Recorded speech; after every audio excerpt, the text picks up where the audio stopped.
All right, good evening, everybody. We're going to go ahead and get started. We have a little bit of a complicated meeting tonight. So can you all hear me online? Someone tell me in the chat. Yes. Excellent. So my name's Dave Powell. I am our current board president for the Wake Audubon Society. And every December, we have our board elections. So it's going to be a little bit different than most of our meetings if you guys are new here. What we're going to do is I'm going to give like a few announcements at the beginning. Then we're going to have like a quick membership election where we vote on like our board. And then we'll like move into our normal program meeting. I promise it won't take too long. So just bear with us as we kind of do our logistical things to get started. Okay. So a few announcements before we jump into our election. So we have bird outings almost every weekend and in different parts throughout the counties that we serve, mostly in the Wake County area. If you are interested in joining us in one of our bird outings, check out our website or check out our meetup page. We're gonna drop the link for that meetup page into the Zoom chat here. That's like the best way to figure out like what we're doing, when we're doing it, where we're doing it. So we have a couple more this month and then plenty more in January. So check that out. A few fall conservation reminders. So we have a Leave Your Leaves campaign that's going on right now. So we're encouraging people to leave their leaves in their yard. It's great for all kinds of critters, particularly pollinators coming into the spring. And we also got a grant from the city of Raleigh to pay for some yard signs to spread the word about leaving your leaves. So do we have some of those with us, Mary? So if you're interested in getting one, find Mary and we'll get you one. We also have signs for our Lights Out campaign. So the Lights Out campaign is where we encourage people to turn off their outside lights during the spring and fall migrations. Having the lights on can disorient birds. And right now we're kind of outside our migration season, but we have signs available if you would like to get some so that you can put them up in your yard and start spreading that word. And then lastly, we have the 126th annual Christmas bird count coming up. It is on Saturday, December 20th in our area. Brian O'Shea, who has run it for us for a few years now, will be running that. If you are interested in participating, contact him and he can give you all of the details. You should be able to find this on our website and meetup page as well. So, and then lastly, I think we have some newcomers with us today. If you are here for the first time with us, can you raise your hand? All right, well, I've got a deal for you. We offer to cover the first year of membership in the Wake Audubon Society for anybody who is a first time joining us. And that includes membership in the National Audubon Society. So you get the Audubon magazine and all the goodies from National and from us. If you're interested in taking us up on that offer, there are some new membership forms in the very back to the left of the snacks. So at the end of the meeting, fill out that form and find me or another board member and make sure we get it. And we'll get you signed up. And then last announcement, we have some freebies in the back. I know that, Missy, you have copies of Wildlife Commission magazine. Is that right? Our speaker, Bob, yes, kind enough to bring a few copies of this. Yep. It's one I worked on, but it's 2018. And then some magnets back there also. So we have books. And then we were also donated recently some bird books from the Audubon, North Carolina. And so if you're interested in that, we've got some freebie books in the back. They look pretty cool, especially if you're interested in like an old book. Check it out. So, Bill, you have your raised hand. Do you have an announcement for us? No, Okay. I just wanted to double check. I thought you said raise your hand if you're new. Oh, perfect. Thank you, Bill. You follow directions well. Okay, so now we are going to move into the board election portion of our meeting. So to facilitate that, all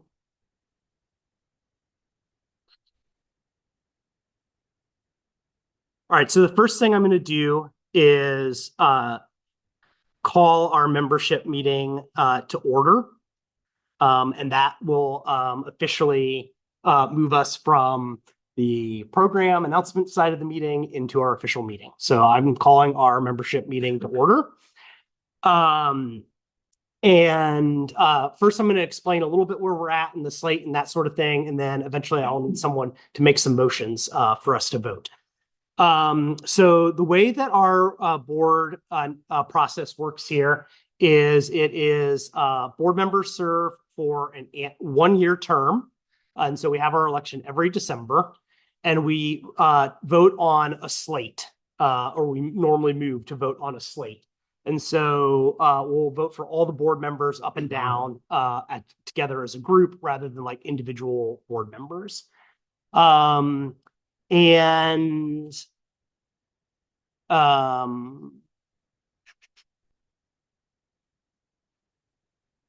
Then, okay, let me think about what I want to do next. So before I get into the current slate, I want to thank, we have 2 board members who are stepping off. One is Megan. Megan's been our communications chair. She's been absolutely wonderful and has like totally changed the way we do our communications over the last few years. She's not here tonight, but next time you see Megan, give her a hug, thank her for her time. She's put countless hours in the last few years into like improving our communications, and is setting us up with a good team to continue that work forward. And then is Anne back in the room yet? She's right there. Anne is also stepping off our board after a few years, and will continue to be our advocacy chair and helps to plan these monthly program meetings. But she's going to move on from being a board member. And we just wanted to thank you for your service, particularly your advice over the years, bringing her like legal counsel lens to our work and helping us think about how to structure the board, since you've been on a variety of other boards as well in the area. So thank you. With that, I'm going to talk about the current slate. So we have 4 officer positions and then normal board directors. I guess I could have made it a little bit clearer. But we have the vice president, secretary, and treasurer. These positions are all would be the same individuals that are in these positions right now. And most of them have served in these positions for quite a few years. Our immediate past president, who will now be me, also stays on the board for another year after their president term to help with the transition. So I will be staying on in that position. And then we have, I didn't put Jen here. We have 3 new board members who are also joining us. And I didn't give them a heads up about this, but I'm going to ask them if they want to say a couple words about why they're joining the board and what they're hoping to bring. So Jen Anand is not in the room with us today, I don't think. Oh, there you are, Jen. Good. Jen, do you want to start? Just say like, introduce yourself, tell us like why you're joining the board, and so we know who you are. Here's the Dynamite here at the museum. Okay. So I work on very dead birds mostly, but birds of prey. So I came onto Lake Audubon because I wanted to do some volunteer work, and with birding, you get to do it outdoors. So it was like, what? Walk around in nature and do something good.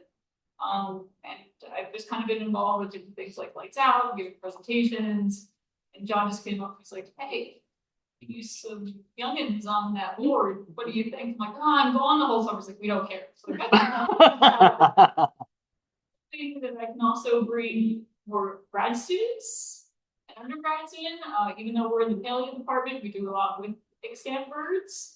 And know people who do stuff with extant birds and know people who are in the veterinary school. So hoping to get them more interested, because a lot of times they're like, I just did this thing. And they're like, we didn't know that was a thing. Well, now you do. In fact, I was just texting them, come on up here for some whole bird books. So it's something I can bring. It's like getting some more of the up and coming bird people in, which I know is three of That's great. Thank you, Jen. Matt? Hey, I'm Matt Flores. Basically, so I work professionally as a environmental educator. That's sort of where my passion's been. I've always been sort of an outdoors person. Fairly new to birding. About 3 years ago is when I first started actually looking at birds. Even though studied them for longer than that. So yeah, that's just kind of my thing, just to bring that energy back in and see where it goes. Thank you, Matt. And Royce. Royce, like Matt, I've probably only been seriously birding for a couple years, but I really fell in love with this community and all that it offers. And at the 50th Wake Audubon celebration, I remember someone saying, "Oh, yeah, we have like over 4,000 people on our meetup group." Like, there's 30 people in this room. Which is great. It's a passionate group of folks, but I think there's a lot more opportunity to find paths to engage people that have raised their hand at least once. So I'm excited to see how we can bring more people into this room, more people to volunteer, more people to continue to vote with their wallets to just make Wake Audubon and our conservation efforts even stronger. Have fun while they're doing all that. Funds for outside. Thank you, Royce. Okay. Well, we really thank Jen and Matt and Royce for stepping up. This is an all volunteer organization. And so everything we do, somebody is helping to run and organize that. And I want to be honest that right now we're stretched a little thin. We do a lot of things. If you go to our meetup page, we have like, I don't know, 10 events a month, most months. And, so we have volunteers running all of those, tabling at other events, bird outings. And that doesn't include our advocacy work, our conservation work, like all kinds of other things that we're doing. So if you've been thinking about getting more involved, now's the time. And it can be something small. You don't have to like jump in and be a board member, but the more we can kind of spread the weight out, the better. Because we need people to help us do things. And so if you're interested in getting more involved, come and find me and or another board member, let them know, and we'll find something that you both enjoy doing and we need somebody to do. So that is an intro for me addressing the highlighted part at the top of this, which is that we haven't had anyone who has stepped in to be our president for this next term. It's a problem, but we're trying to come up with like what the best bad solution is for this. Okay, and so I'm gonna give you all a chance to kind of read over this a little bit. I know it's probably a little bit hard to read, but what I've done here is I pulled in on the left side the responsibilities that are in our job description for our board president. Maybe you didn't realize that. We actually have a job description for all of our officers and committee chairs and those sorts of things, which is great. And then on the right side, I tried to address like how the board has so far talked about how we want to handle these things. I will be honest that it's going to be a little messy until we can find someone who is like willing and able to like step into this role. So if you're interested in that, even if you feel like it's like not now, but maybe in 4 months, you need to like get trained up a little bit, that sort of thing, come find me, talk to us.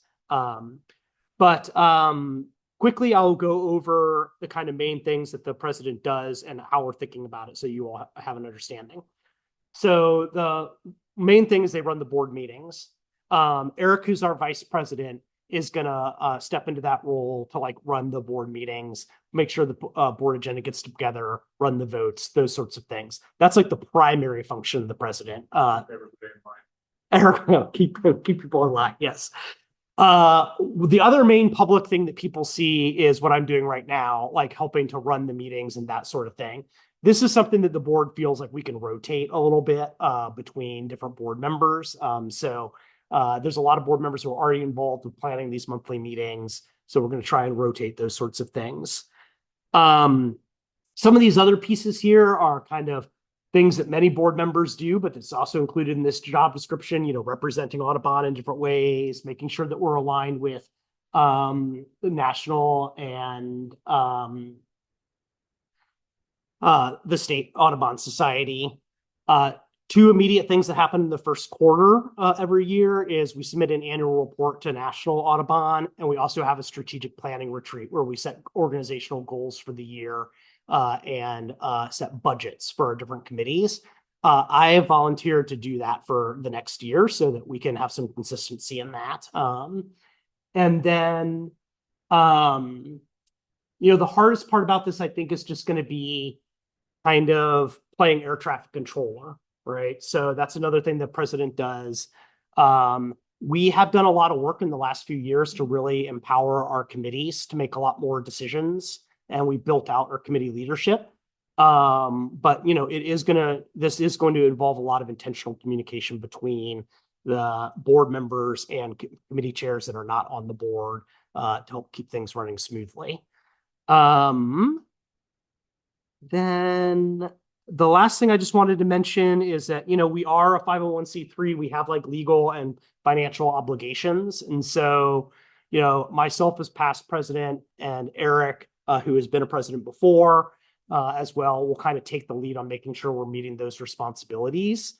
We did have a suggestion that we, from one of our members, that we talk to a nonprofit lawyer and just make sure that like, what are the risks that we have with like not having someone in this position right now? What do we need to do as a board to make sure that we're doing things legit? And I think we'll follow up on that suggestion. So I will stop there. And before we actually kind of move into the voting and make motions, like any questions, discussion, comments people want to make about the slate or our officers? Yes. Everyone's looking at me. Oh gosh. When it comes to like president positions, like is it kind of like preferred that like people that go for that position are already pre-existing members of the board? Most of our presidents, I think, have always been like a board member first. Yes. I don't know historically, looking at people who've been around. Like a trend. Yeah. It's a trend. It's not required. Yeah, it's not required. It's a good question. I think one of the things is that we want people to have context for like how we've been like running things. And so having spent a little bit of time on the board first, like helps introduce people to those things, but it's not a requirement. And there might be other ways to fill that goal. Mary? An observation. Yes. So several of these things say shared responsibility across board directors. Yes. Someone needs to be the lead. Or it's not going to happen. Like someone ultimately needs to be responsible for that. Whether, I don't know, we'll pick, meet and interview prospective board members. Whether it's the secretary or a particular board member, someone should still have to lead for that. Someone has to organize it. I think that's right, Mary. Yeah. So, I mean, like, this is a good example. And this is how we've done things currently, right? So we'll normally come up with a list of like prospective board members, and we'll divide it up amongst current board members to go have conversations with those folks, bring in other people. But someone does have to be the center point. You're right about, Mary, about organizing all that. So we will have to figure out that some of those details as a board in terms of who's going to be doing those things. Yes. I'll just go ahead and add that I was the person who said we should consult a nonprofit attorney. I think that our bylaws set out how this should happen. And so I'll make sure that we're doing what's right.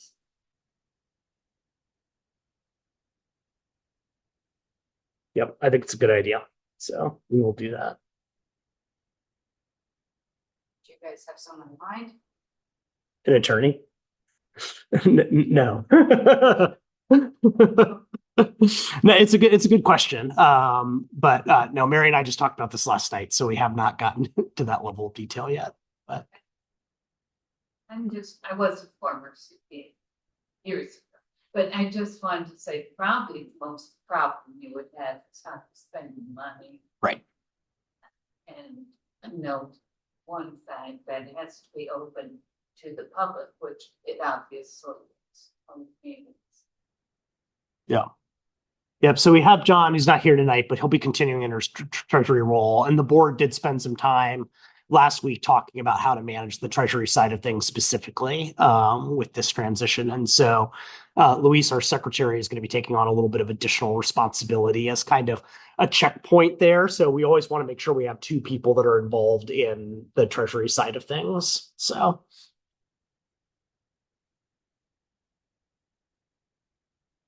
Other questions or comments?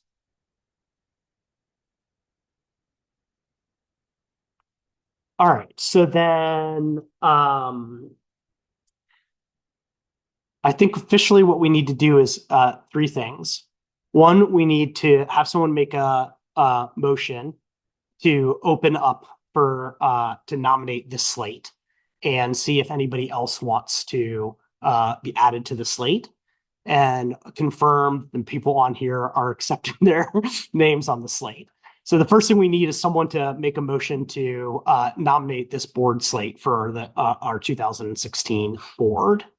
Is there a member of our Audubon Society who'd like to that?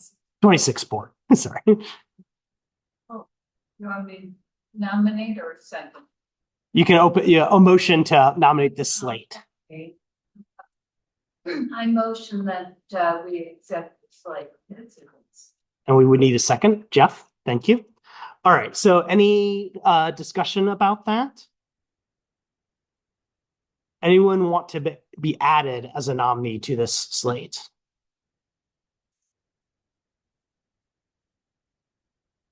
Anybody whose name is on the slate right now want to back out at the last minute? Okay. So then if there's no further discussion, then I'll call for a vote. And so current Wake Audubon members, whether you're online or in person, can vote. So any further discussion, questions, comments? All right, so all in favor of accepting this slate, raise your hand or say aye or indicate online. Maybe to stop sharing. Or something. We have thank you, Courtney. Okay. Your hands down. Anyone who is not in favor?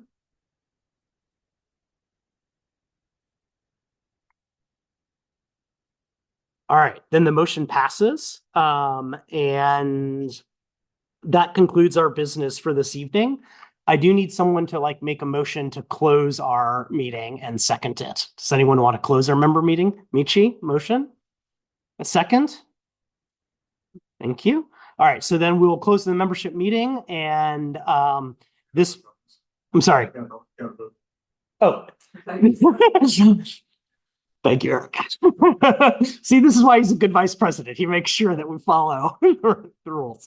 All right, so then we have to vote on closing the meeting. All in favor of closing our membership meeting, raise your hand. Thank you.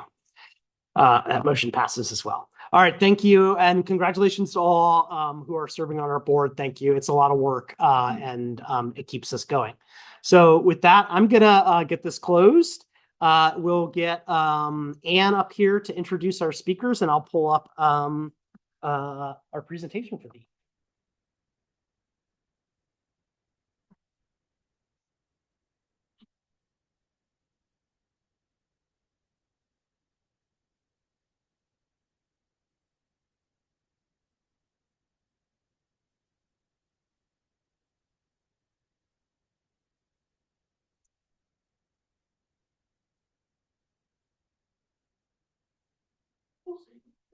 All right, I think that'll work. Okay. Tonight we have two speakers to welcome, Bob Pendergrass and Cindy Burke over here. They both, I'm sorry? Stand in front of the microphone. Tonight we have two speakers, Bob Pendergrass and Cindy Burke, who will talk to us about the sport of falconry, which has ancient roots, and we'll talk about the history, their own birds that they fly, how they got into it. I think it's going to be a very exciting talk. Appreciate you all coming all the way from Western North Carolina, long drive. Almost. Almost Western. Thank It's Thank you so the, much. the PowerPoint is not being presented online. It's still in the like PowerPoint window. It's not in presentation mode. Okay, I don't know what that means. Hold on a second. The PowerPoint, does a young person thank you? Let's see, I might. Okay. Say again the problem. It's not showing online. It's still in the edit mode on online. So if you escape and then just Oh, I see. Is this better? hit no, so that's the screen that we're seeing.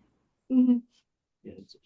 So if you go to view and I think presentation mode No. up at the top. I can also get it if you'd like. I've used this. We need your knowledge. I can try. Presenting. Yeah. Yes, is that right? No, hold on a second. Thank you. It's kind of weird because this thing is in the way. Yeah, So if you can you not see view at the top? no, it's a little hard. So yeah, I'm trying to. Let me step away because I don't know. Yeah, you can there move it that. is. You can move that bar, I think. Here, hi video. There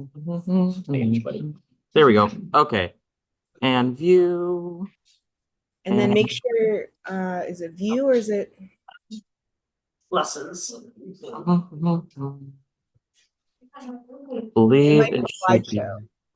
slideshow. Okay. They changed that from the last time I've used it. We did it. So it's still showing online. It's still showing the. Here's what we're seeing. Oh, okay. That's really interesting. Let's see. So instead of up at the top, if you escape again, instead of at the top where it said automatic, maybe make it mirror or What does it show now? there. That's good. Good. Okay. Good. Teamwork. Yay. Thank you. Thank you. Thank you. I had told your president when I got here that the technology is what scares me about it.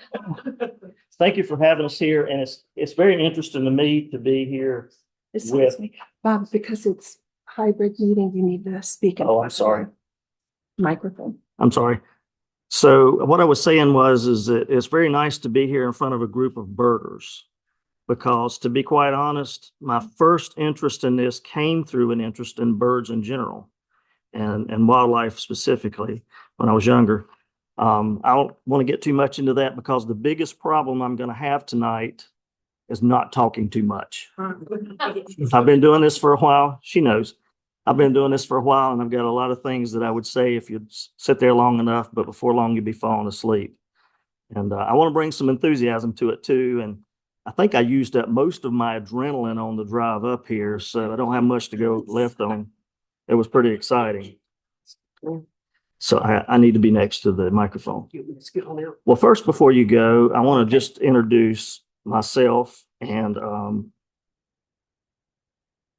make sure that my arrows are going to work right for me. They don't seem to be. Try this.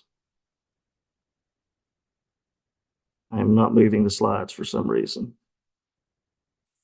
There we go. There we go. Yeah. Okay. I wanted to introduce you to our birds. We couldn't bring our birds into the museum tonight for obvious reasons. I know there's biosecurity involved, and that's very important. But currently, this bird on the left is just the bird. His name is Kazoo. Interesting story about Kazoo. When he was young last year, he got a bone stuck in his throat. And when he vocalized after that, he sounded like a kazoo. And before that, he didn't really have a name, so that seemed like the logical name to give him. And on your right over there, you can see Cindy here with her bird. I'll let you briefly tell you about her bird. My bird is in her 4th season as a falconry bird. So she's about 3.5 years old, and I couldn't come up with a name for her. So I asked my sisters to, throw in a name to the hat. And my middle sister, who oddly enough had been diagnosed, they thought with early onset dementia at the time, she just went Sadie Hawkins. Just like that. So her name is Sadie Hawkins. And luckily, they were wrong about the dementia diagnosis too. But anyway, Sadie and I have been hunting for 3.5 years, and she will be released this spring. So, Okay. no. Question for you, and I don't think I said this to start with. You guys are birders. So what is the bird on the left? Bob, says Bob. That's Bob's bird. What kind of bird is that?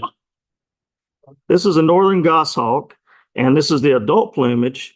Last year, he didn't look anything like this. He was basically brown and streaky and off-color white. Here's a little biology for you. Why would a hawk look like that during its first year? Camouflage, survival mechanism so that they live to be 2 years old.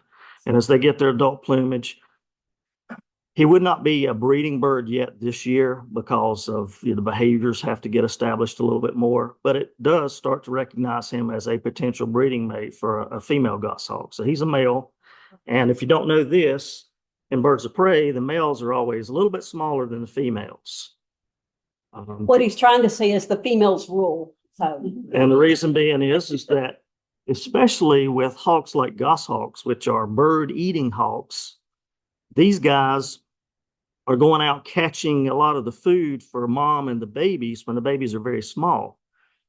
And if you know your hawks and what they do, accipiter hawks are bird eaters. If you've ever had a bird feeder, you've seen a Cooper's hawk closer than you really wanted to one time or another. And the male is out catching those birds, those young birds. So at that point, the theory is that he doesn't come to the nest because mom is bigger and she keeps him from doing it and keeps him away from potentially being a hazard to the young as they're developing. So a little bird biology there. We'll talk more about falconry. The North Carolina Falconers Guild is our state club. We have a state organization. A little bit of history of that. In about 1980, falconry became legal in North Carolina. And that's going to sound weird in a couple minutes because I'm going to tell you, we don't even really know how old falconry is because it predates written language as a practice. But in 1987, a group of people came together. Some of us were younger and more slender in those days. That guy on the right with his hands in his pockets trying to look cool is me. Fresh out of NCSU. Things have changed a little bit in Raleigh since then. But we met and formed the organization, and the purpose of forming the club was kind of interesting. I only found this out last year. I always thought we formed the club to be a better voice for ourselves as a sport in North Carolina. The reason the club was formed is because the Wildlife Commission folks that were in charge of running the program, and there's a lot of laws involved, had contacted an individual that was involved in getting the sport legalized in North Carolina and said, hey, you guys are calling me all the time. Everybody's got a different opinion, and I don't have time to deal with all this. Y'all need to form a club so that it can be one opinion. And that's how the club got formed in 1987. Felt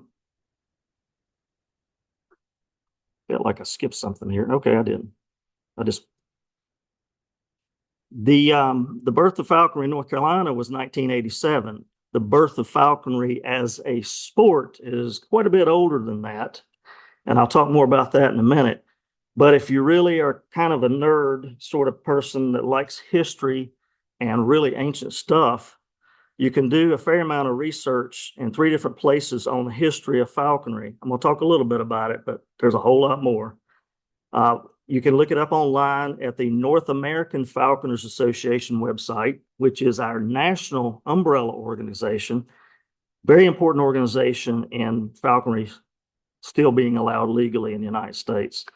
The Archives of Falconry is actually an entity associated, believe it or not with the falconry community as much as they're associated with the conservation community. They're actually located at the Peregrine Funds World Center for Birds of Prey in Boise, Idaho. Their website has a tremendous amount of historical information broken down by countries around the world. And that was put together by the people from all these different countries. And part of that happening was done by the IAF, which is the International Association of Falconry and Conservation for Birds of Prey. So if you can't remember any of that, you want to shoot me an email, I'll be glad to send you some links. But there's a lot of information out there about the history.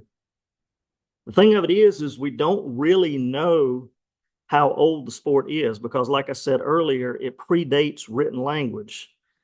So there's 2 things that you can look at to try to figure that out. And one is art.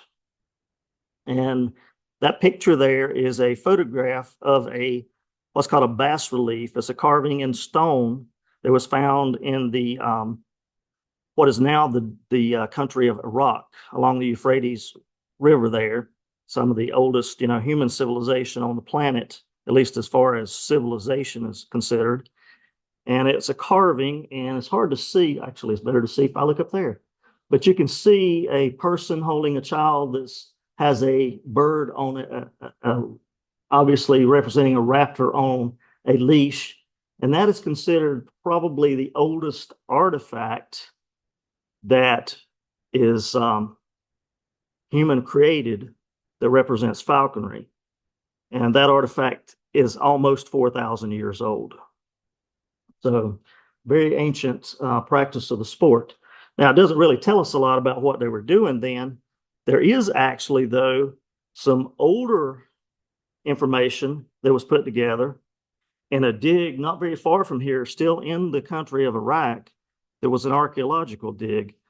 And if you're studying ancient cultures, one of the first things that you look at to figure out what they were doing was their trash piles. They're called middens in archaeology. And in the middens, they found something interesting in this culture. The culture was older than projectile sorts of weapons that were very accurate. They found in their middens the remains of some birds, adult birds, that were obviously difficult for the society's technology to acquire for food. But yet those bones had markings of butchering on them. They also found in those same middens bones of birds of prey that obviously had not been butchered. And so they're trying to put that together, theorizing that possibly they were using the birds of prey to acquire the other things to turn into food. And that's a long shot, but that is dated to 10,000 years ago. So very old sport, just making that point. In general, the things that we find that are written down and talked about in cultures date back to Western Asia and the Middle East. And interestingly enough, the sport is still practiced as a way to get food and also a way to make money. If you visit the Mongolia area and Kyrgyzstan and some of those areas there, you can actually book trips to do this online. Now you can find somebody that you can pay to do anything and go out and hunt with the eagle falconers, still hunting the traditional methods that they use to hunt food for the table and also furs to be able to sell for other things as well. And it's gotten to be such a popular thing. They do a big eagle festival, eagle falconry festival over there every year. And oddly enough, I actually know a guy back home that visited Mongolia and saw this recently. Another part of the world that is very ancient is the Arab world, so associated with the Middle East. And this old painting here is pretty neat. In my opinion, it's a painting of a nomad falconer with his falcon on his camel and his Saluki hounds. These guys actually use falcons and coursing hounds to chase down gazelle for meat. The falcon flies and dives at the gazelle's face, slows it down, the dogs catch up to it, and it puts food on the table.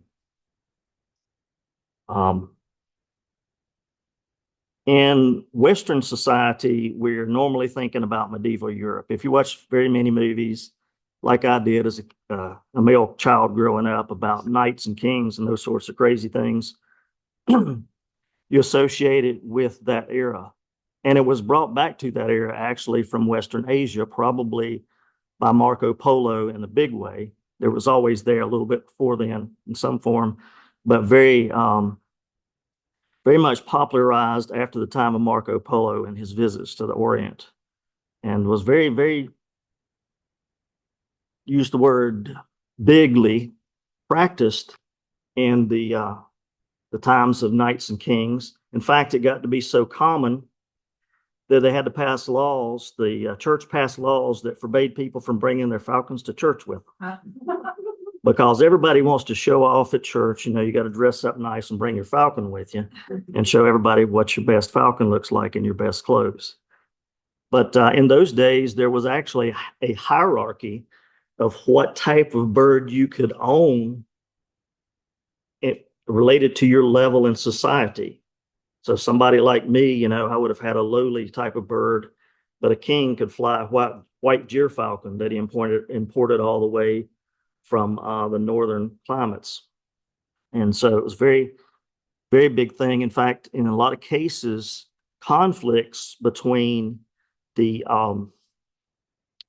European folks and the Arab cultures sometimes were resolved in the form of trading of falcons and things like that, even between countries. Famous figures involved in falconry. Henry VIII, there's an interesting story about him out hunting with his bird. And of course, there was always a group involved because Henry liked to show off. And he was out crossing a muddy ditch and fell head first into the mud, chasing his falcon, and got stuck. And if he hadn't had somebody along with him to pull him out, some of his wives might have lived a little bit longer. Mary, Queen of Scots, spent her time in prison, but they allowed her to keep a falcon to fly while she was there because it was just such an important part of society in those days. But something happened, and this actually related back to the Far East as well. Something that had been used over there for some period of time was introduced into Western culture again, and that was called gunpowder. And gunpowder allowed people to develop firearms. And firearms, well, it's a lot easier to keep a gun clean and take care of it and use it and not have to feed it, not have to clean up after it, and not have to ensure that it's healthy as compared to a falcon. So people started doing most of their hunting with gunpowder, unfortunately, because at that time, birds of prey were all of a sudden, instead of being something that you wanted to look after because the nobleman, if you find a falcon out there, it might belong to a nobleman and you could be looked upon with favor if you return it to him. All of a sudden, they didn't have them anymore. Just shoot those things, because if you shoot them, they're not causing any problems in their minds for the game that you want to hunt. And that was a very short-sighted way of looking at things. And we know today that ecology of nature is very important, and you have to have a balance between predator and prey. But this photo was taken back in the 1920s in northeastern Pennsylvania in a place, I don't know if it was on the mountain, but close to what is now Hawk Mountain Sanctuary, a place that you can go and see thousands of raptors each fall migrating through a corridor there over the mountain ridge as they head south for the winter. And unfortunately, all of these birds were shot to protect the game and for sport in those days. The good news is it's a sanctuary now. That's kind of how the early American citizens viewed falconry, because they saw raptors as competition and even vermin that would attack their livestock, their small livestock. You know, everybody's heard the word chicken hawk. And you birders know there is no such bird. There's a lot of different kinds of hawks, but there's no chicken hawk. Can't mix them up. But anyway, these the people then were very much against having other predators, not just birds of prey, around, and they killed them. And they didn't. It wasn't a thing of wanting to have a bird to hunt with as a sport, because those folks were focused on day-to-day survival and putting food on the table. They didn't want their livestock messed with. The first thing that happened that really brought interest to the sport of falconry, and it was still practiced in some ways in Europe by the elites of society as just something interesting to do as an aside, but it didn't really come to America until right before World War II. And the reason that that happened is that there was an article written in National Geographic magazine. Back in the day, even up to the time that I was young, which was still a long time ago, the National Geographic magazine was read by young people and old people and everybody that was interested in the exciting things that were going on in other parts of the world. In 1920, a fellow by the name of Louis Fuertes, who is actually an excellent painter, you can probably see a lot of his paintings if you start looking at raptor art, wrote an article called Falconry, the Sport of Kings. And of course, every young male that read this article just couldn't put it out of their head that there was a sport of kings out there that they needed to be doing. And what happened is that a group of guys in their teens got together and they started practicing falconry, mostly in and around Northern Virginia and Washington, D.C. They wrote an article. Let me go back one. They wrote an article in July of 1937, also in National Geographic magazine, which kept throwing fuel on the fire for these young folks that were interested in this adventure, and it caused the sport to grow a little bit here in the United States. Those two guys are on the far ends of this photograph. If you're a wildlife biologist or have read a lot about wildlife biology and conservation, you might have come across the names of Frank and John Craighead. They were twin brothers and grew up in the 1930s. This is a photo of these guys and their friends, actually, with their trained birds of prey back in 1930s in their 1937 article. So falconry became a little bit more entrenched in American culture, but it wasn't very much entrenched. For many years, there were probably no more than a couple of dozen falconers across the entire country because it was such an unusual thing. It required a lot of time, and there weren't that many people into it.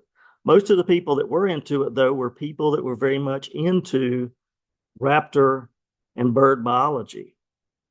And as you'll see later, that was kind of important. So falconry did exist in the early part of the last century. It wasn't very big, and it's still not very big. There are probably less than 3,000 people practicing the sport across the entire nation. And that's after a few movies that have popularized it too. But it is because of the people that were involved and excited about birds of prey, a very highly regulated activity. And the reason for that was, you probably have heard of the Migratory Bird Treaty Act. Most people know that it was written a long time ago, and it was originally written because people were killing a lot of birds to make hats for ladies back in the early part of the last century. And they were killing them in the millions for this market. Originally, when that law was written, it did not include birds of prey. It included the small migratory birds, and especially the larger birds like the egrets and things like that were big in the feather trade.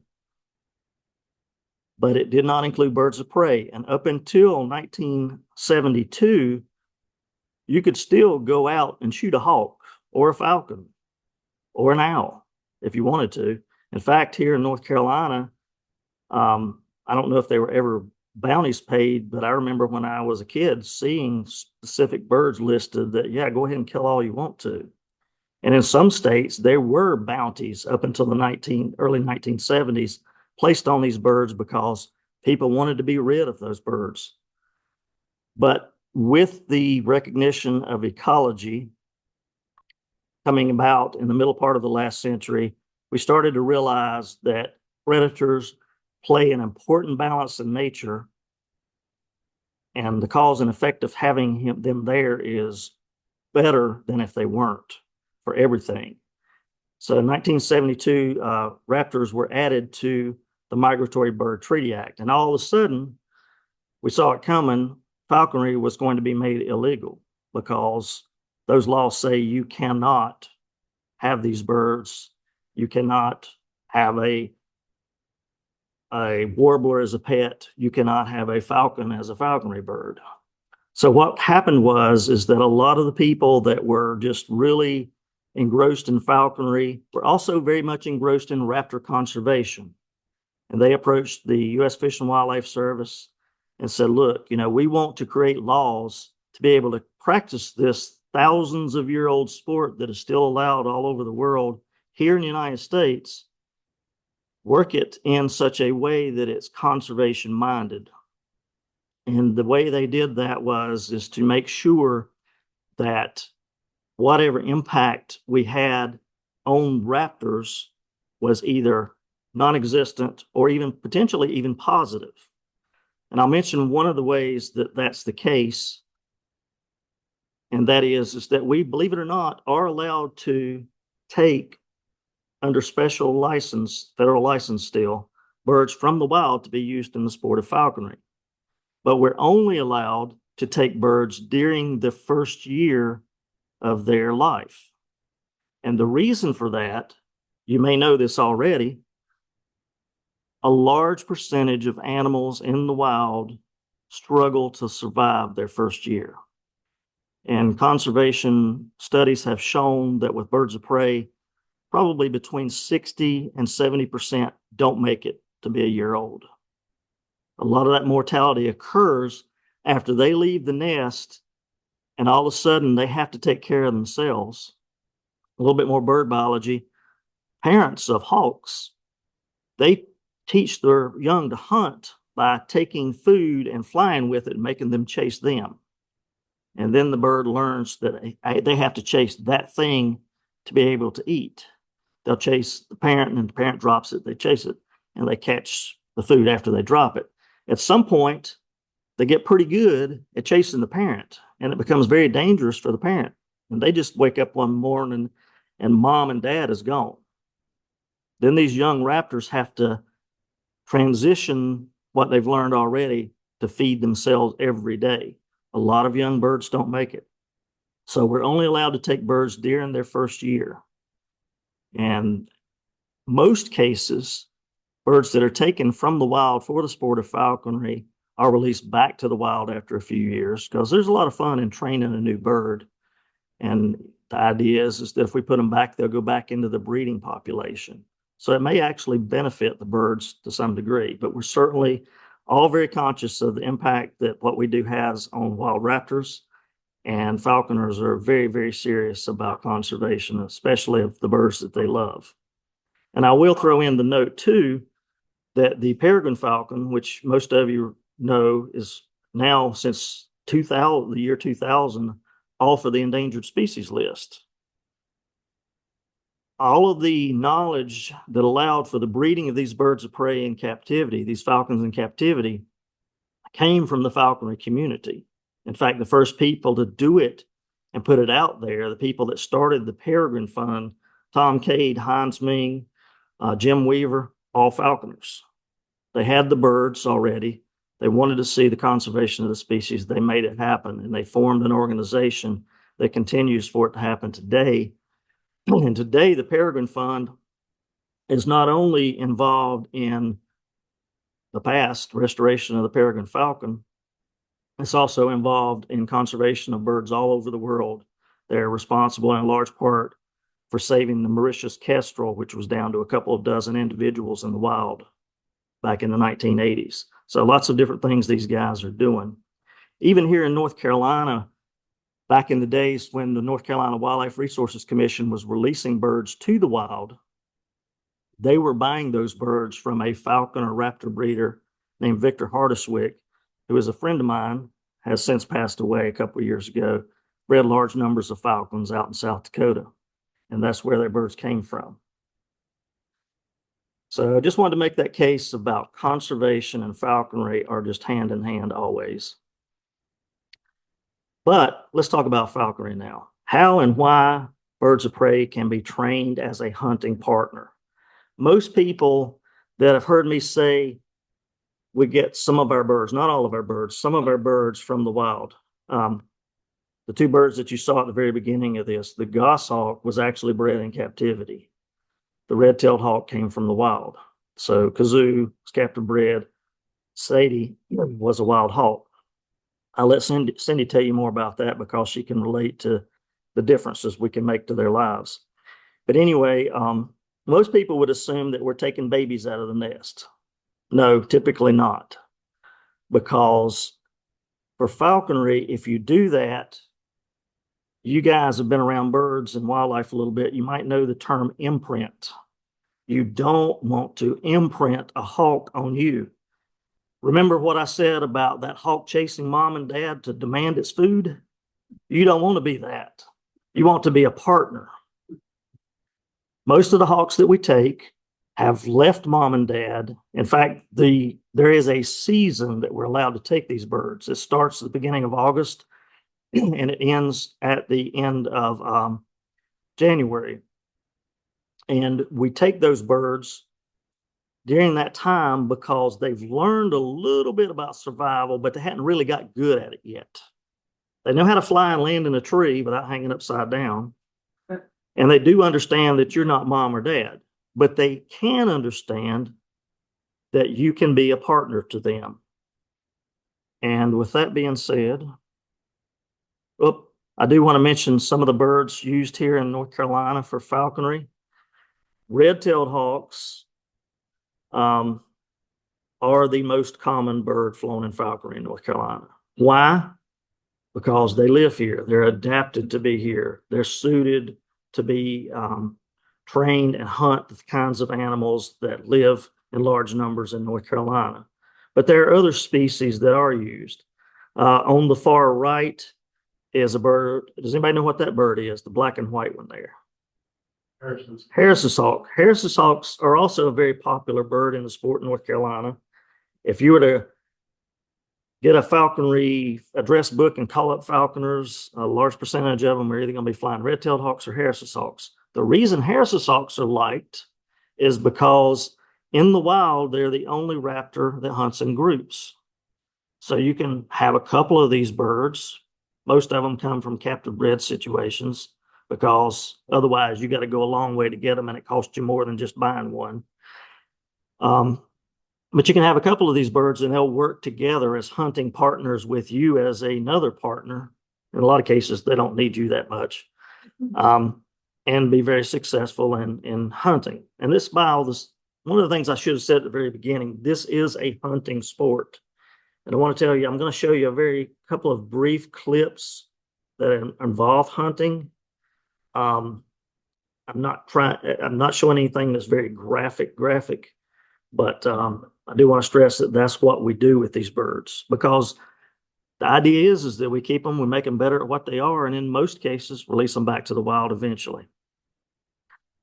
The bird in the middle top, does anybody know what that guy is? He's not quite as big as the picture would insinuate as the birds beside of him.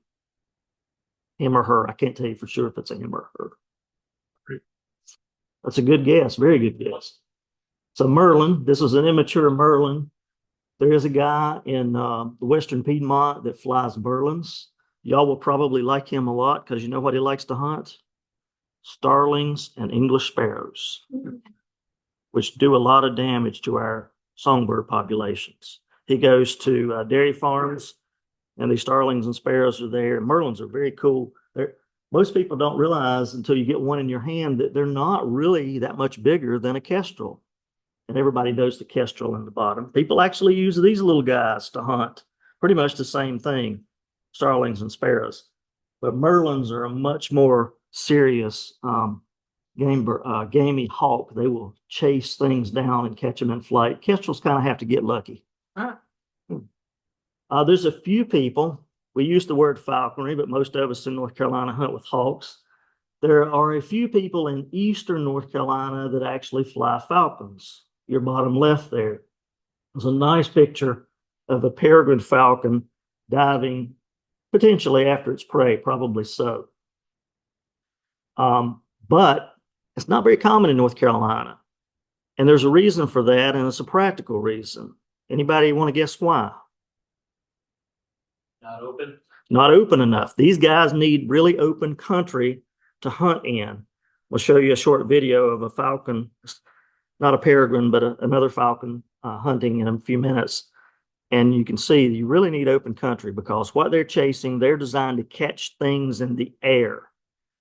And I can tell you for a fact that if you've got woods and there's a falcon flying over those woods, anything that's in those woods is not going to come out of them because they know what's going on.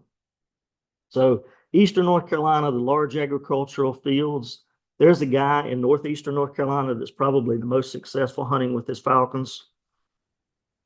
He hunts not the kind of pristine adventure you're looking for. He hunts a lot of pig farm ponds. Off my keys.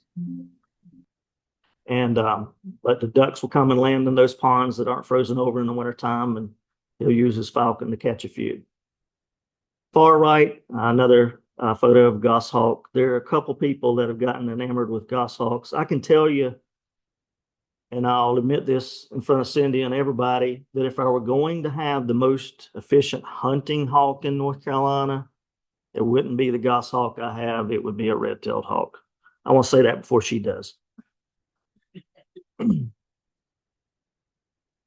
A little bit about how hunting with a bird of prey works. I'm going to let Cindy talk mostly about the logistics of that, but I want to talk about why it works. The reason that we can do this, it seems magical to some people, but it's not.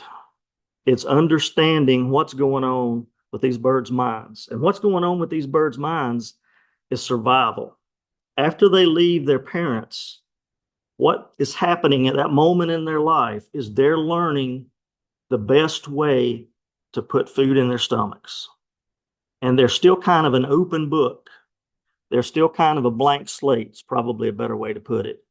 And at that point, once you convince this bird that you're not a threat to it, but instead you are a way for it to get fed, they'll tolerate you. Now, some people might come up here and tell you that their bird loves them.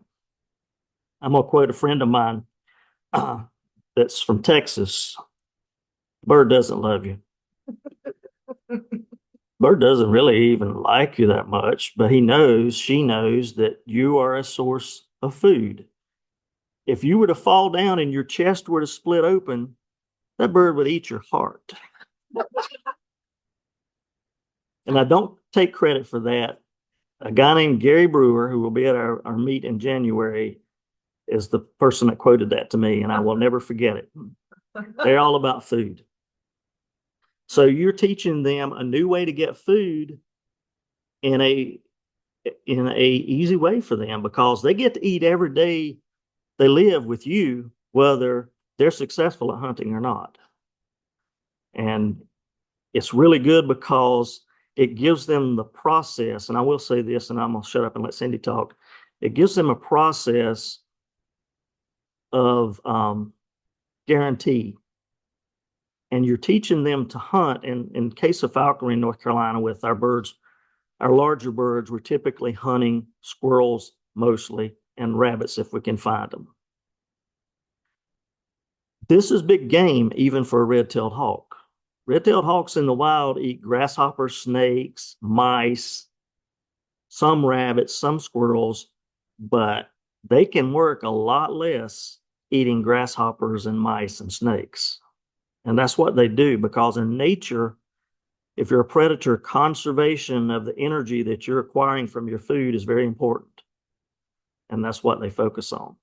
So if they can catch a squirrel when you go hunting with them, they can catch a rat, they can catch a mouse, they can catch a snake. That's gravy to them. Wanted to show a couple of photos of folks here in North Carolina that live in this area. The one in the center bottom does not, but that's just a cool picture of a red-tailed hawk. His name is Ben Shelton, and he lives in the northwestern Piedmont. Walker Forshee in the glasses in bottom left lives in Cary. And in falconry, you have to go through 2 years of an apprenticeship where you're sponsored by a more experienced falconer. And Walker is my apprentice, and he's doing an excellent job. In the upper right photograph there is a gentleman that I like to remember every time I talk about falconry in this part of the state. His name is Bill Davis. Bill has passed away back in 2020, right around COVID. And many people consider him the grandfather of falconry in the center part of the state here. He had very many apprentices and was just, even though he was suffering from polio that he had as a child, had poor use of one of his arms, he was suffering from diabetes. You had to have somebody in the field with him to make sure that he didn't have problems, because he wouldn't stop. He would keep going. He is one of the most loved and talked about figures in North Carolina falconry. So another guy in the middle that lives out near Apex, Richard Shores. Richard retired recently from working with an agency that I know the folks in this room will appreciate, the Environmental Protection Agency. He did a lot of work with them. So I'm going to give you a break from having to listen to me and invite Cindy to come up and talk to you a little bit in detail about how hunting with a bird of prey works. And she's going to talk about it, and then we're going to show a short clip, and you just tell me when you're ready for that. Okay. And I'll hold the bag first. Training first, yes. Well, that's true. Training is first, so we won't get that out just yet. Well, not all of it. So once we get our bird, once we've gotten all the permits and everything's been inspected, I joke that you have to, your mew, the housing for the bird has to pass what I call the white glove test, where a wildlife officer comes out and gives it a test. And I mean, they run their hands all over everything. And if you so much as have the tiniest bit of a nail or a screw sticking out that you can't even see it, you've got to take care of it. It's very much regulated, as it should be, for the bird's sake. But so you get the bird, and what? I was going to suggest that we haven't, and it's my fault, we haven't really talked about the process. What do you have to do first besides get a sponsor? You mean, oh, I get nervous just talking about this. I followed these crazy people around for 7 years because I was terrified. You have to take a test. And I've had test anxiety since before I even knew what that was. But you have to take a test, and along with getting all of the equipment and building the mew and finding someone crazy enough to put up with you for at least 2 years and not forever. And you have to take the test, and it's not exactly extremely easy. There's some people, I'm sure Shep, wherever you are, she probably had no problems with it. But for an old lady, I got into it, older. You take the test, and then if your mew is passed and all of that has happened, then you have to think about trapping the bird. And of course, again, permits, licensing, all of that. And so you drive around and you ride around and you drive around and you ride around and you're going, is it an adult? Is it a bird of prey? I mean, is it a red tail? What is it? Does it have a red tail? Does it not have a red tail? I would say the first 3 years that we tried to get me a bird, we drove approximately 800 miles. 800, not at one time, over weeks. And for whatever reason, it just wasn't meant to be. The first year, we didn't find me a bird after I passed my test and my mews passed inspection. And the second year, for whatever reason, it didn't work out. It wasn't meant to be. And the third year, I was like, this is going to be it. And I was like, God, I want one of those birds. I want one of those birds that was going to be one of the 60 to 70%. I want one of the ones that wasn't going to make it. I should have been more specific, let me tell you. Oh my gosh. He answered my prayer. We trapped a bird. She seemed healthy. She was amazing. Her name was Belle.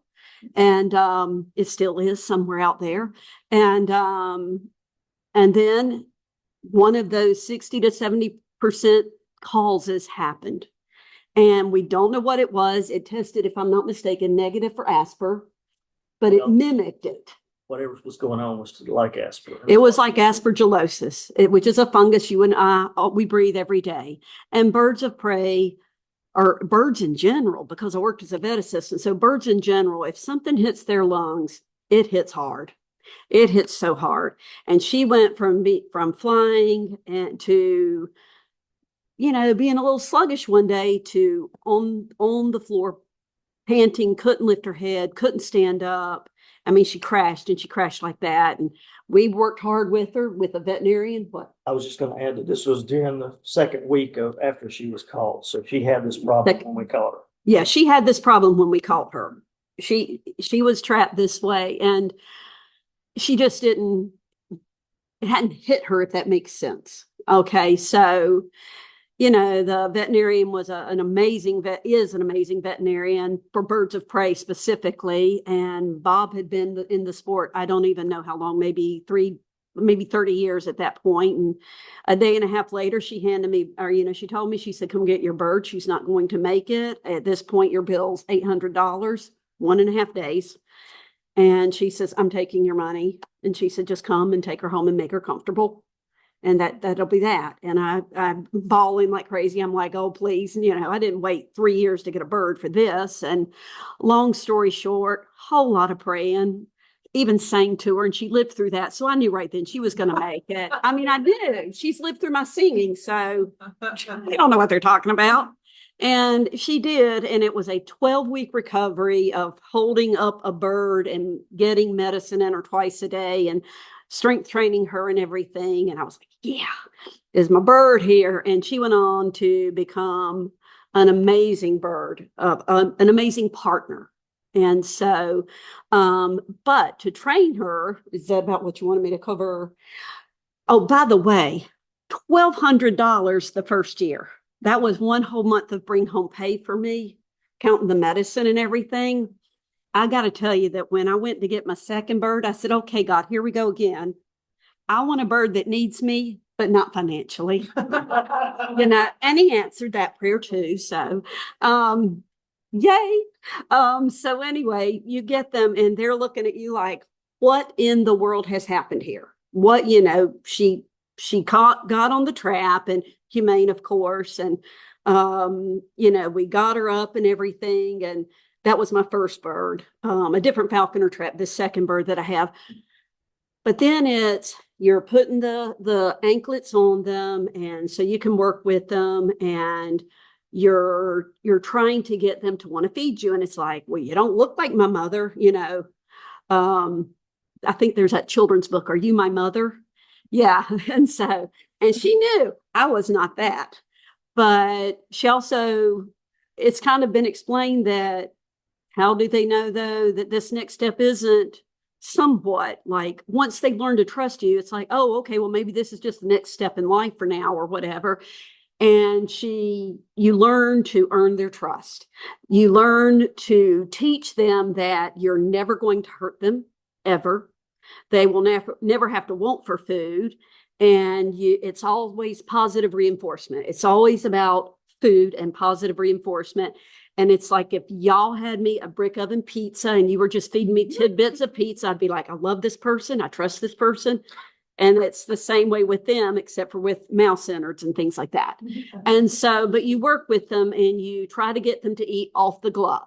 The first thing is to try and get them, you get them, I'm trying to find the zipper of this, to stand on your fist and on the glove and leashed in, or, whatever. I put this on her Jess's, and you just sit there with them. Sometimes I sit and watch TV with them, and they're looking around, and it's like, oh, this is weird, but okay. Nobody's hurting me. I'm full. And, but you get them to where they want to lean over. They'll trust you so much that they'll take their eyes off of you and lean over. The first part is hand feeding it very carefully with tweezers, or sometimes even I got taught, my sponsor taught me, we did it with our fingers, but carefully so. Yeah, don't tell too many people in the Falconry community that. Everybody else does it with tweezers and stuff, but honestly, I would be more clumsy with tweezers, I think. I feel like I would. I don't know. But and then you get it to where the bird will want to take their eyes off you. You want to get it to where they'll eat off the glove. Sadie Hawkins, and I want to say Belle even, ate off the glove the first day. Sometimes that's just apparently unheard of. I've gotten lucky and blessed both times. And so Does your audience online know what you're doing? I mean. oh, is there a camera where they can see me? Oh, There's a camera on the computer. I don't know if they can see the glove here. But you want to get them to where they'll sit on the glove and eat off of the glove. And then you want to get them to where you get a little ways away from them. Maybe you have a really short leash, very short leash on, and you want them to hop to the glove. First, they'll actually just stretch and stand, like lean over. And finally, you get them to where they'll lean over so much they just have to hop to the glove. And then in your house or wherever, in the house usually, they'll fly a few feet, 3 to 4 feet to the glove. And then you're ready to take them outside on a long lead, a lightweight lead called a creance. It can be 100, 150 feet long even. And when you get them to the point where you're setting them on a perch and you're walking away at first 30 feet and then maybe 40 feet and then even 100 feet, and they'll fly to your glove, or they'll fly to the lure. And the reason you want them to fly to the glove, but you also want to train them to fly to a lure, which is something that resembles vaguely an animal, a living animal that you pull along the ground. So I would swing this, and it's got a treat on it. It's got a tidbit on it, a mouse. And I drag it on the ground so it looks like prey. And so they come and they grab it. The reason you want to train them to do that, one of the many reasons, is, let's say it's starting to get dark and owls are coming out. My hawk's not as strong and powerful, or, could be taken by surprise by a great horned owl. And you don't want to leave your hawk out overnight, or maybe a bird flies into the territory that is pestering your bird and you want to get it down quickly. There's a lot of reasons you use this to bring your bird back. There's just so many reasons you want to lure train them. And a lot of it involves safety. And this is the lure I have for her. I'm not sure where the camera is. I hope they're able to see that. And this is where the little mouse goes. And we're going to watch a little short clip here. And I'll talk about it. This is Sadie, right? Yeah, this is recent. It might even be this year because it's this year. Okay. Before we do that, let me stop it for a second if I can. The reason, if it's not clear, the reason that this works better to get the hawk back in an emergency is because it's instinctively more natural to them to fly after something they chase, as opposed to something that, they're just, it's a piece of food. That's not really that natural to them. It's almost like that movement. It gets their adrenaline going. It's exciting. It gets very exciting. It's like, oh, well, here's a big fat squirrel, but there's something easier, it looks like, or here's so Sadie, I'm really lucky because literally it was getting dusk. And one time it was too much mental overload for her. There were 6 squirrels prancing around in a tree. And she was just like, oh my God, and she was trying to chase one and then the other, but it was getting dusk and we wanted to bring her down. So I just threw the lure out and she's like, oh, okay. There we go. And she came down to eat off of that. And so there she is going back to the perch. And I had called her to the glove that time. And then the next step is going to be to have her come to the lure. There you see it. And so she gets on it. And you're going to see me I'm getting her untangled just to make sure she doesn't get, tangled in that lead. But you want them to get used to you, to know that you are not going to hurt them at all. You see me stepping over her, walking around her, and I just want her to get used to me knowing I can have my food, I can be eating my food. She is not going to do a thing to me. And that's why we do that. And of course, she gets to come up to a snack onto the glove. And I think probably we stopped at that point, didn't we? Yeah. Yeah. Once I call her to the lure, that's it. We clip her in. And is there anything How does that apply to the hunting situation? What are you training her to do there? What, to come, just to come back to me? Well, the lure and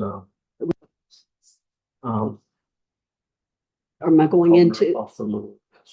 Training. Oh, that's true. With the hunting, we're not going straight into the hunting segue, or are we segueing right next? Yeah, it is next. Okay. So you have to think, and we'll talk a little bit about what it's like to hunt with a red-tailed hawk in just a minute, but the lure, you know, the goal is to go out and try to let her catch game. You want her to catch game because she was a hunter when I got her. My first bird, again, the respiratory thing with Sadie, it was a broken beak and short, dull talons. Don't have a clue why. The broken beak was growing out. So that's what was wrong with her. That's why I have her, and it was so cheap to fix. Yay.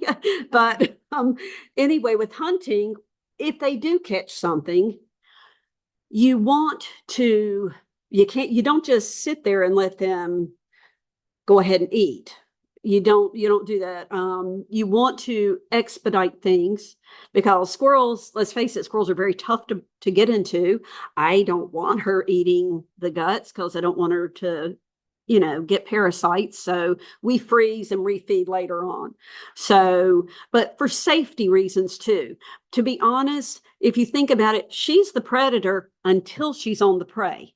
Once she's on the prey and she's eating, then she's the prey for something bigger.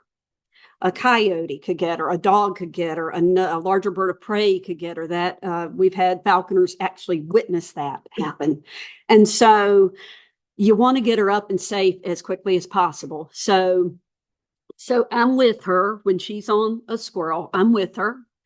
And I'm trying to cover as much of the squirrel as I can with my glove, like out of sight, out of mind, but not so much. They're smarter than that, And so I'll take the lure out of my bag, and she's so trained to the lure. She loves the lure so much.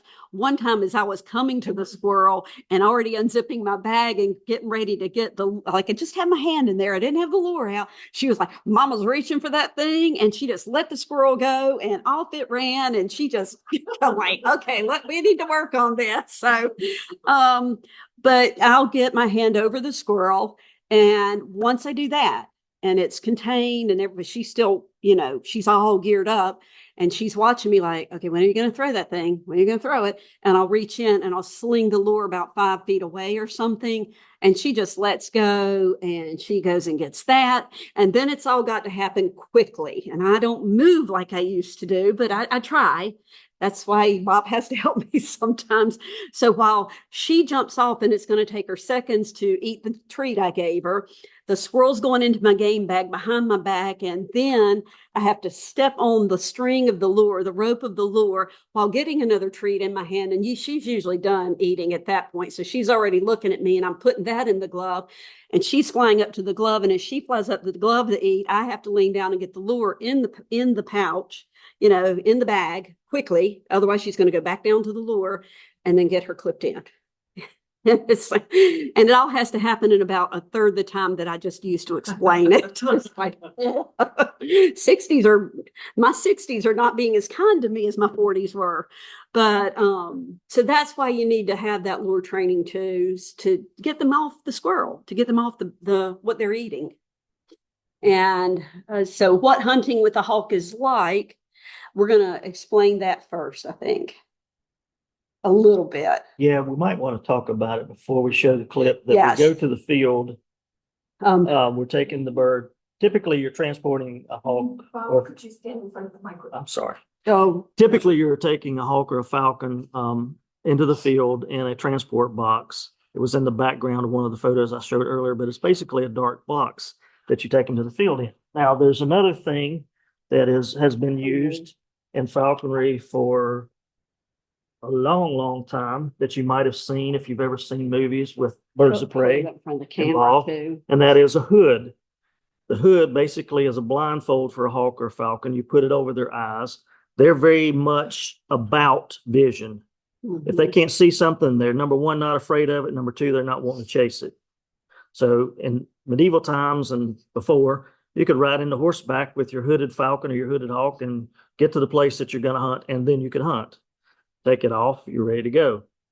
We also, these days, use something that falconers call a giant hood, and basically it's a dark box with ventilation to take them to the field. So we transport them out to the field, then we get everything ready to go. Most people use tracking devices on their birds these days if they can afford that sort of thing, and they attach that. The birds already have bells on them, and bells are very important because what happens next is you turn the hawk loose.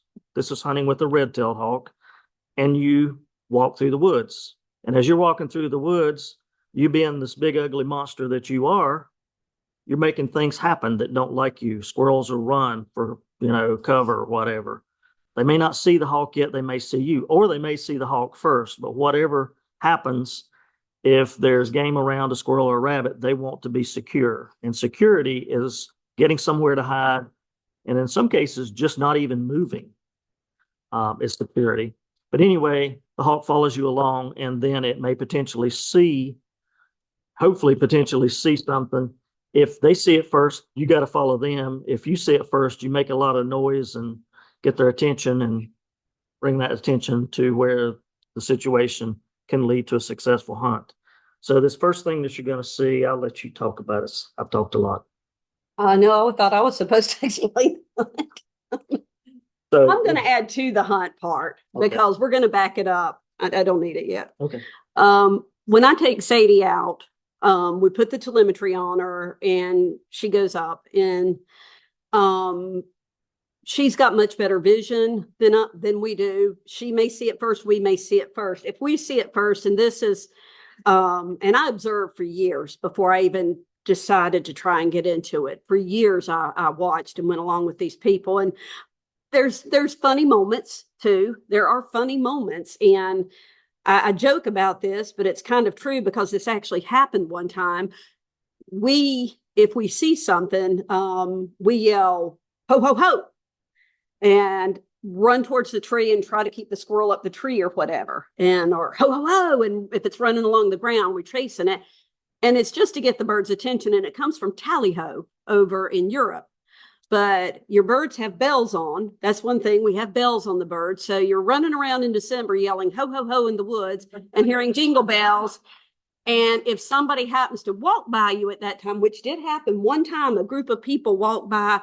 Well, first of all, there were 4 of us, and we were like this, looking up and just looking up, and that we had been yelling ho, ho, ho, and there had been jingle bells. And then we're just stopping, standing there, and we're doing this. And there's 3 people, because, game lands are open to everybody, hikers and such. And these 3 people were like, okay, we're good. And they went off the path and around us at a little bit of a distance. So you have fun, and it's really fun, but you're running through the woods. It's an active, it can be an active sport. It is an active sport. And sometimes it's, and you're running, and hand to heaven, I have been running looking for the squirrel because the squirrels are so fast and they're jumping tree to tree. They know where every hole is. They know where every culvert is. They know where everything is, every hidey hole.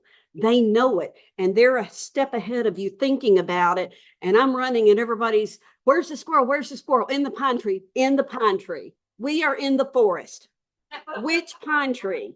But you're running, have even ran right into a tree before while watching the squirrel. So I'm a lot more careful now. But it's really fun. And then the squirrel, or the bird might get the squirrel, like the squirrel's in a big tree. And we've literally seen squirrels a bird work a squirrel for 45 minutes. 45 minutes. Squirrels know once they've gone past their first year, and they don't have anybody to help them get through their first year, Once they've gone past their first year, squirrels know if a bird's coming after them, if they have eyes on that bird, all they've got to do is move like 4 inches around a trunk or around a limb and just sit there. And the bird's expending all this energy flying tree to tree and trying to dive in. I've seen a hunt that went 45 minutes and the squirrel won. I've seen a hunt that went 45 minutes and the bird won. So, you know, at that point, you figure the bird should have won and or the squirrel should have won if the bird didn't get the squirrel. Squirrels are very intelligent animals. So it's really a good sport. And sometimes you're running and sometimes you're standing there going, move, please move, you know, my neck hurts or whatever. But it's really a very good sport. And sometimes a squirrel can dive 80 feet out of a tree and get away.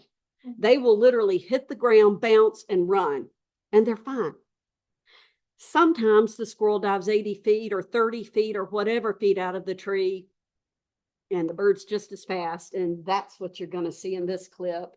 And this was Bob's bird. This was a bird named DB, which was short for dirty bird. Not because of any behaviors, because when I caught him, he was next to a place that they unloaded coal off of a railroad, and his feet were black. Yeah. So he was dirty bird. Okay. So like Cindy described, we had released the bird, and he was following us through there, and we got a squirrel, and the squirrel moved from treetop to treetop and got down in a position that it thought it was safe. Let's see what we can do here.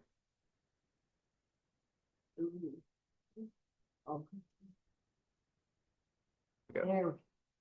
And there's DB. So you just saw the bird fly into the tree. The squirrel has moved to the tree to the right and is using the limbs. Yeah, and he just, if you can back it up? He just snagged it. He snagged it off the side of the tree. Like as he was going down the tree, he reached out and got it.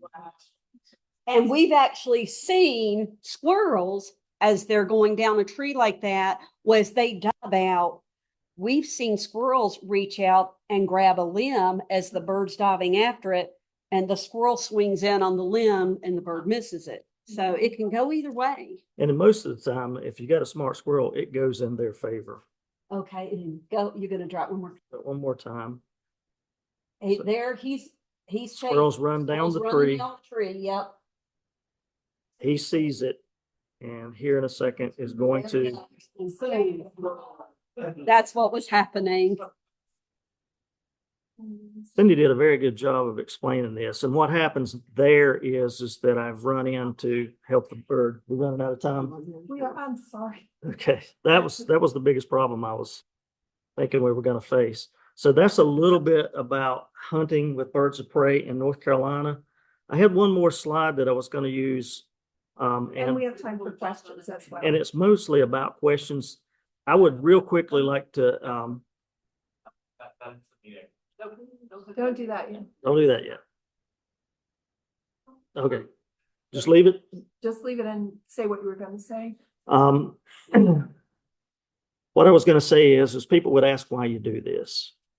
And I would advocate for you guys that it's bird watching. We're just more immersed into what's going on with the bird out there. And we get to see things that happen on a daily basis that is happening in nature anyway, in a way that very few people do. We're just getting to participate in our bird watching. And I also want to say that's why I do it. But I want to ask another falconer that's in the audience, if she's still here and hasn't given up on us. There you are. We made you move, I'm sorry, to tell us why she does falconry. Her name is Shepherd Beard. Hello. Hi. I know you.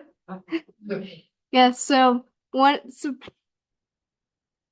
of the reasons why I really love to do this sport is because it's about conservation. Like they said, 70% of the birds don't make it through their first year of life, and I've heard some people say that number as high as 90%. And a lot of it is about conservation, because once you get a bird out of the wild, that number goes from between 70 and 90 down to like a 30%, maybe, or less. And so I really want to give the bird as much of a chance at life as I can and really advocate for them because they don't have a voice in the government. They can squawk, but they don't know what human languages are. And I also like it because I get some very funny stories out of it. So one of my favorite stories is we were at a family friend's property. It's like 80 acres, and I have a red-tailed hawk, and his name is Dante, and he is the smallest red-tailed hawk I have ever handled, and I handle a lot of red tails.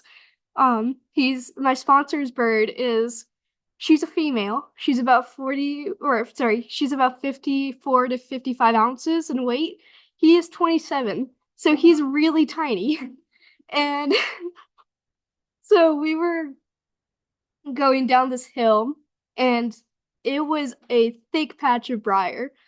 And I went around this tree because there was a nest. And Dante, he knows that in order to get the squirrel in the nest, he has to ladder his way up. So he goes to one branch on one tree, another branch, it keeps going up until he can get to a branch that's high enough to look down into that nest and see if there's a snack in there.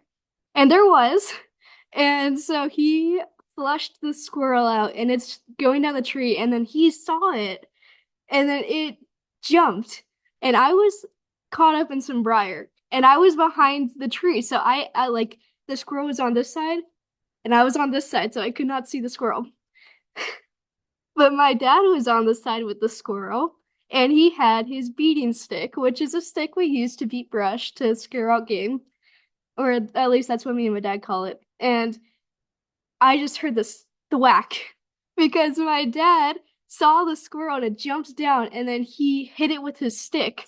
And then Dante was coming down, and all my dad saw was his claws, and he ducked. And so to this day, there is a concussed squirrel in that forest. And needless to say, we spent about 30 minutes trying to find that squirrel. We did not find it, so prayers go out to the squirrel. However, that's one of the many, many funny stories I have with Dante. He is a talker. He loves people. But I really do it as well for the love of the birds, and I want to give them the best chance that they can in life. I want them to make baby birds that I can catch for falconry, you know? But yeah, I love falconry. It's very great. You should totally try it. Yay. So, and it's not for everybody because it is a daily commitment, but I wanted to give some time for questions. Right. Any questions in the room? And then also Louise will tell us if there's questions online as well. Here's a question. Yes, sir. So some of the birds that you showed that you guys use here in North Carolina, I noticed red-shouldered hawk was on there. Is there a reason why? Yeah, because red-shouldered hawks, number one, are very noisy. I don't know if you've seen that. They can be very annoying.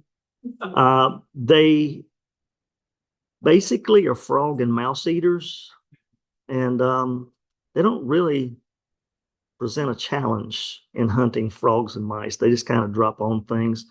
They're very successful though, and you have to give species credit for being able to fill some niches because they will live in your backyard and they will find a way to make a living right there.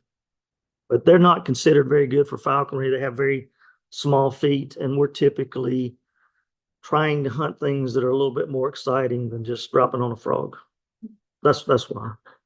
I don't know if this is a weird question, but like when you do go out hunting for game, like do you ever keep any of it or like use any of it? Like do you share it with the bird?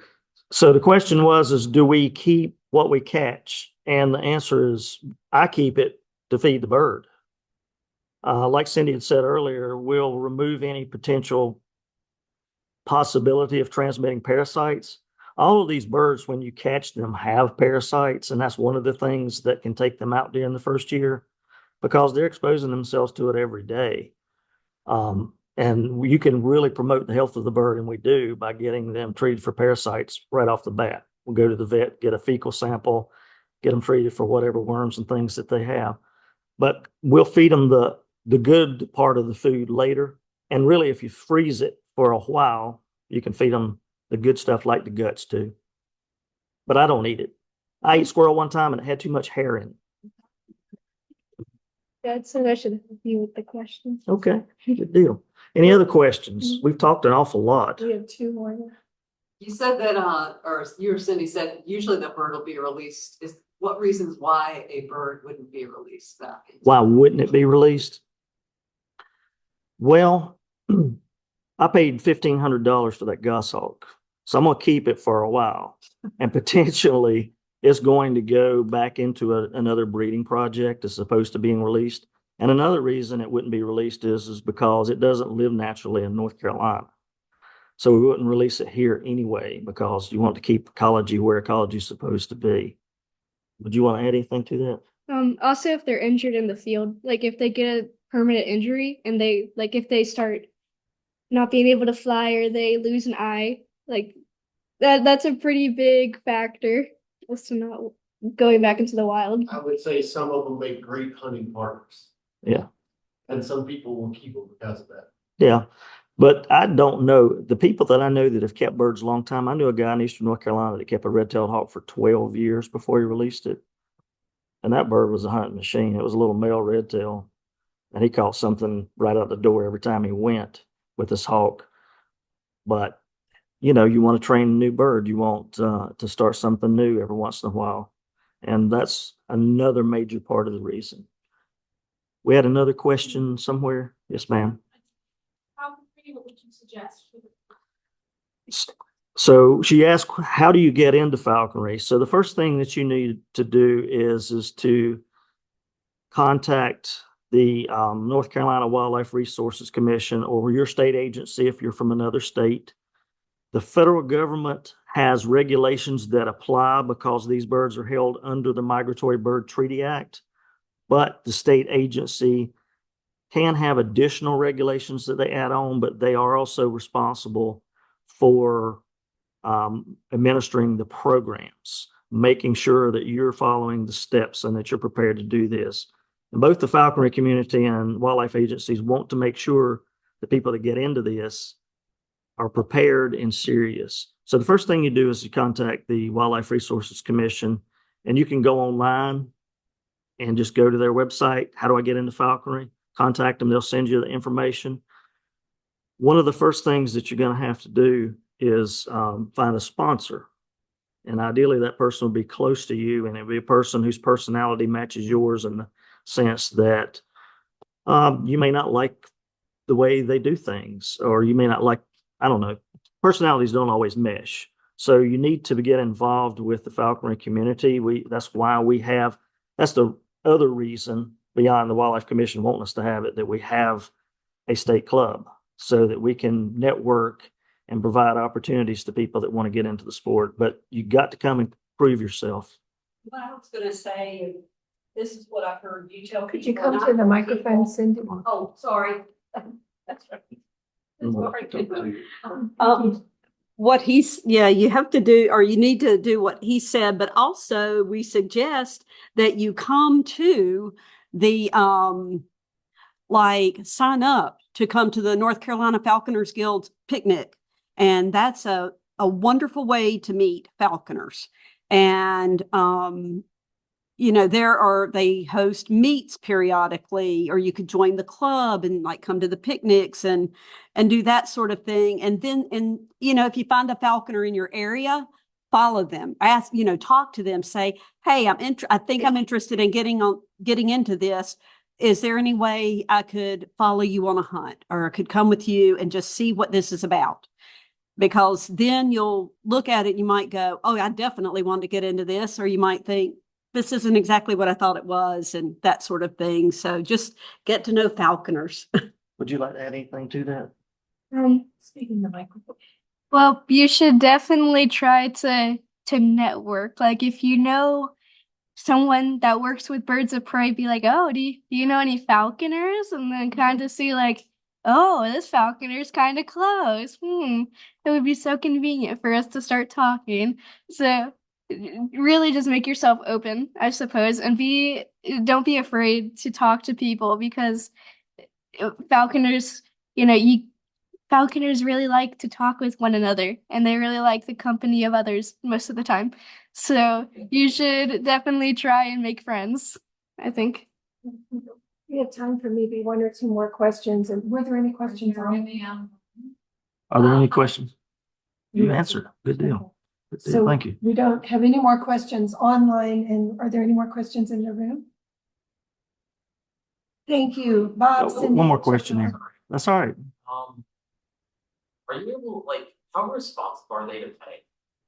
That's a good question. So the gentleman asked, how responsive are they to petting?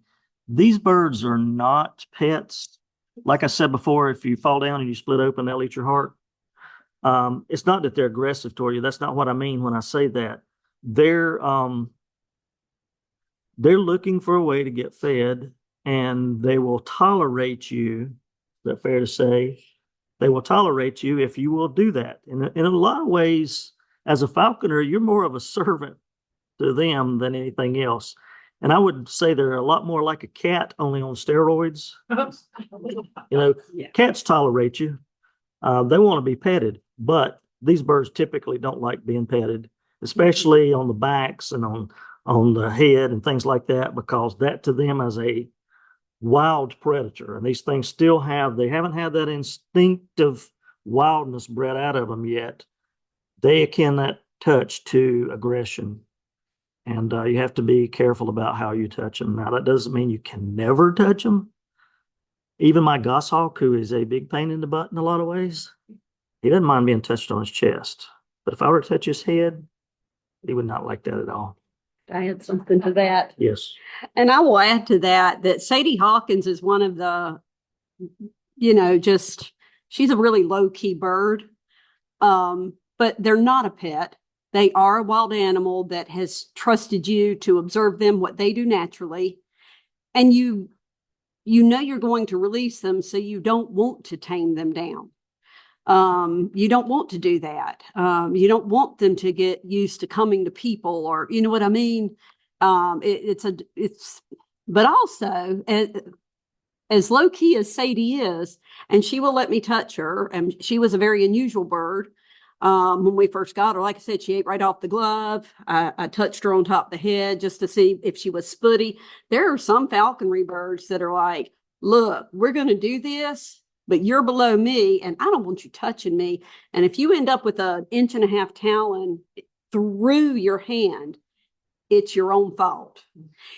If something bad happens to you, if you get nabbed by your bird, and it's not fun, trust me. It is always the falconer's fault. So I have seen the calmest of birds be in a mood that it's like, not today, honey. It's not going to happen today. So the goal, though, is to keep them, to get them better, to make them a better hunter, and to release them and start all over with another bird that needed help. You want to have input? Yeah, sure. Go ahead.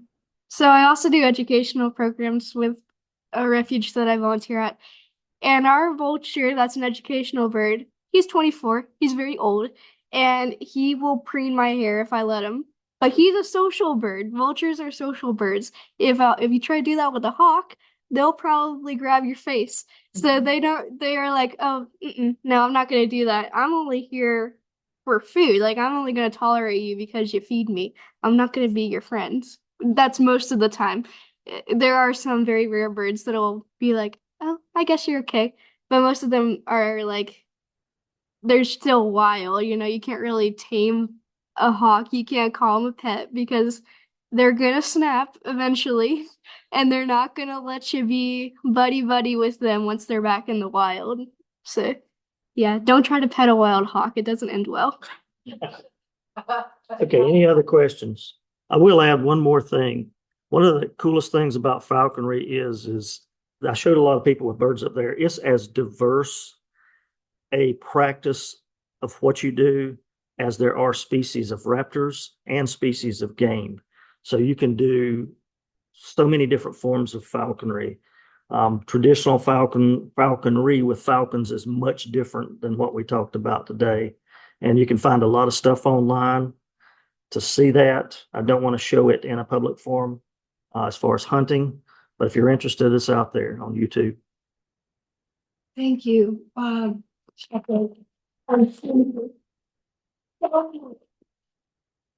Really want to approach them.